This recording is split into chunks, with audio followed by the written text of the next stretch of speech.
All right, so my review is next. I'm hopefully going to steal this product and take it home with me because I love this thing, but not to give it away what the verdict is. But this is the new Acer S7. I believe it's the 69 or 391 or something like that. I believe the product model number is. Anyway, this is the new Acer S7 2013 model, which is their upgrade from last year's model, obviously, and it also includes a new Haswell processor. So the inside specs of this guy, the one I got is the i5 model. It also has a 128 gig solid state drive. It's a RAID 0 drive, very, very fast. Great for, you know, everything that you need to get into. And excellent Wi-Fi power. It also includes a webcam on the front. Not a bad webcam at all. I didn't use it that much, but it's great for Skyping and whatnot. And the resolution on this is full HD. It's 1920 by 1280. Very responsive touchscreen too. So as opposed to yours, Radford, mine does have a touchscreen, and it's a 13-inch model. So the one that I received, this one is actually $13.99 on the market, so it's almost $1,400. They do have an i7 version. That one is almost $1,700, although you could probably get it cheaper if you go on Amazon or something like that. But on the Acer website, it's $1,700 for the top line one. The top of the line version also has a 256 gig solid state drive as well, which is very, very nice. I really like this machine, if I haven't told you that already. Yeah. So as far as the exterior of this guy goes, it does include the nice white Gorilla Glass on the outside. It still tilts all the way back. Gorilla Glass. And it doesn't flex, too. It doesn't flex a whole lot, but you can still tilt it back and be able to lay it down and share the touch screen with somebody if you needed to. I haven't needed to do that at all, but I did find it's really nice if I ever need to sit this down on my lap. And for example, if I'm slouching over or something, it's very nice to be able to bend it as far back as I need it to go. That's really nice. It is IPS screen, so no matter which way that you tilt it, you can see it very well. Ta-da! How does the hinges feel? Is it pretty The hinges solid? are really sturdy, so I did read up on it a little bit. They used this crazy scientific information to be able to build this mechanism in it, so it doesn't bend. You aren't going to feel that it's flexing a whole lot when you're touching it. If I sit it down on a solid surface, it's not going to bend all over the place and shake, and it's not even going to tilt over because it's pretty evenly weighted on both sides, both on the keyboard side and on the screen side, which is really nice. And I also found that I really like the keyboard and the trackpad on this. So the keyboard, they changed it a little bit from the old version. On this one, it gives you a little bit more spacing. So whenever you're, you know, hitting everything down on there, whenever you're trying to type things in, you get a little bit more feedback. They moved it from, I think, 1 millimeter to 1.3 millimeters of feedback. So you get plenty of bounce back whenever you're typing on it. And it's also spaced out pretty well, so I don't find myself hitting the wrong keys all the time. Of course, I do have smaller hands, so got to keep that in mind. And it is backlit, so I don't have any problems with that. It's auto backlit, which there was one time when I was sitting in my living room and I had a problem with it actually registering to cut on the auto backlighting technology in it, but otherwise it was not a big issue. So, okay, there we go. So you can barely see it. You can see it with the Windows button down at the bottom, but it does backlight, and I can also have the I have the power to not only backlight it up as high as I need it to go, I can also lower it so that it completely blacks out. Okay, so you can adjust the brightness in the thing? Yeah, I can adjust the brightness, and that's a really useful option in here. The screen isn't too blurry.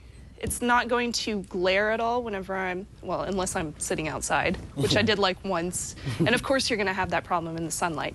But otherwise, it's a fine screen. It's one of my favorite screens as far as laptops go on the market right now. And the weight of this, how much do you think it weighs? Oh, God. I want to say half a pound. Half a pound? Yeah. Okay, here, hold it. It's a little bit more than half a pound. Wow. You know, I've been interested in looking at this thing. This thing is really... Yeah. It's about 2.8 pounds, I believe. Oh, really? Yeah. It's just the fact so it weighs the just look a little of bit it more. is very... I mean, it just gives you that perception that it's very light. Yeah. You know what I mean? Yes, exactly. It does. It's very light. It's very skinny. When I close it all the way, it's tiny. It's less than an inch thick, so no problems there. The ports on this included, there's a couple of USB 3.0s, there's an SD slot, there is an HDMI and a display port. I believe it's Thunderbolt on here, but correct me if I'm wrong, it might be Thunderbolt. There's also, of course, the regular one for your headset right there. Now, the battery on this is something that I was really amazed at. So the older one, the older version, got, I believe, less than 5 hours. It was not that great, especially for the market these days. This one, though, includes a battery power of a good 8 hours. That's nuts. It's nice. That's a work of day. course, it's not as good as a MacBook Air 2013 version, but this version for a Windows 8 laptop, it's pretty smooth. It's going to last you a nice long time. No problems there. Also, I should mention the trackpad on this. The model that I received had an old driver for the trackpad. I have a problem with things in Windows 8 where it's like inversed. I hate inverse scrolling. It drives me nuts. So I had to download a brand new driver on here. There was no easy way to get to that on this Acer laptop, so I had to go to their website and download a new driver. I don't think that's necessarily an Acer fault. I think it's just a Windows 8 issue. So any issues that I had software related, they were all things that I can customize in Windows 8 anyway. So once I got it updated, though, I was able to use the trackpad with no problems. It's nice and fluid, very easy to use, and I can use all those multi-touch gestures. I can use the 4-finger touch somewhere. The scroll. Oh, there we go. Awesome. So I can use all the different multi-gestures on there. Really easy to use. Now, other than the CPU in here, it also has a Intel HD 4400 graphics. It's got 8 gigs of RAM, really nice. The 1080 IPS screen, of course. The battery is amazing, the solid-state storage with the RAID 0 setup, and then the webcam on the top. It also has a couple of speakers on the bottom. Right here, these are Dolby speakers. I noticed whenever I'm sitting this on my lap and just typing away, the speakers don't sound that loud. They're very quiet, but when I do open it up and I put it on a solid surface like my desk, it gets a lot louder because you're getting that flat surface to make the sound go up and out instead of just straight down. So that's something noticeable. Also, the fans are a lot quieter in this new model than last year's model, and they switched around the power button. So it's on the side instead of up here on the front. Oh, that's good. Yeah, so you're not going to accidentally press it or something like that, which was a big problem with last year's model. Now, let's go ahead and get into my pros and cons. So my pros with this, it's great battery life. I love that it's 8 hours of battery life. It's very lightweight at under 3 pounds, and it's got this excellent display. I absolutely love the display on this thing. I totally want to steal it. What kind of display was it?